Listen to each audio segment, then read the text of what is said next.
If you're thinking about installing a new countertop, of course that probably means you don't like the old one. So the first thing you're going to have to do is rip that out.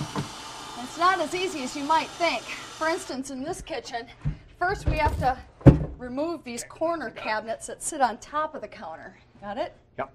Okay. Cabinets are generally just screwed to each other and to the studs in the wall behind them.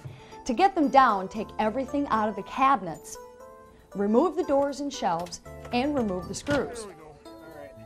Now it turns out that our cabinets are also being held in place by the tile backsplash.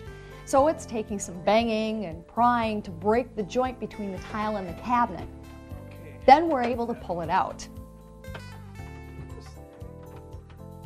Before we can remove the backsplash, we have to turn off the juice to any outlets or switches, pull off the cover plates, pull out the fixtures, and cover the screws and wires with tape.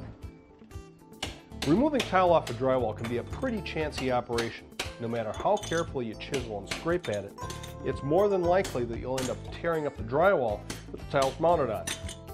The less that you damage the drywall, the less repairs you'll have to do to the wall before you install the new backsplash tile. To remove the sink, you have to close the shutoff valves underneath it and disconnect the supply and drain lines. This sink is held in place by its weight, its cast iron, and by a bead of caulk around the rim. So we have to cut through the caulk before we can pull it free. Now, stainless steel sinks may have some clips underneath that have to be removed. Now with the sink free, I got some extra help to pick it up and carry it out. We think it probably weighs about 100 pounds. Finally, it's time to remove the countertop itself.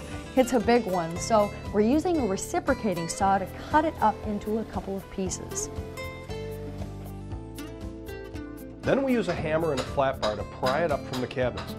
Some counters might be held in place with screws coming up through the corner blocks into the cabinet, but this one's just nailed and glued into place.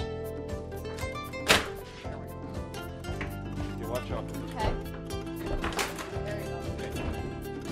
It's kind of awkward.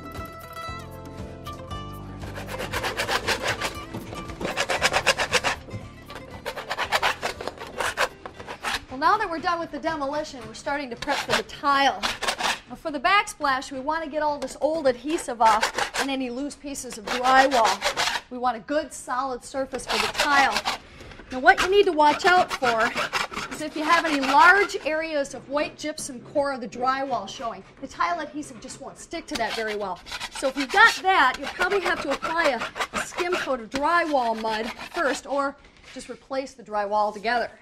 Now we're in the process of laying down the underlayment for the tile. Now it's real important what goes under the tile, because if it flexes or bends or expands over time, you'll end up cracking your grout and possibly even cracking the tile.